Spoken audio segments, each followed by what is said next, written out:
Lakini kwa Mkristo yote ambaye anatafuta ukomavu wa kiimani, anapaswa kuwa na baba wa kiroho, anapaswa kuwa na muungamishi, kwamba mimi mara kwa mara naweza kujipangia miezi 3, miezi 6 naenda kuzungumza na baba yangu wa kiroho.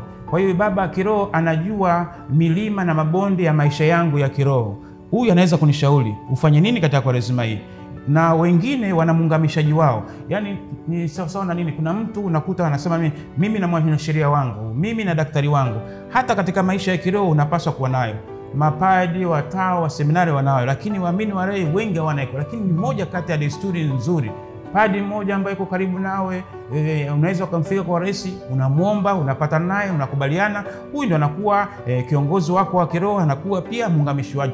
Huyu kiongozi wako wa kiroho au huyu muungamishaji wako anaweza kukwambia katika mfungo wako huu, kulingana na hatua uliopiga katika maisha yako ya kiroho, ufanye nini, ufunge nini, uache nini, ujikatalie nini.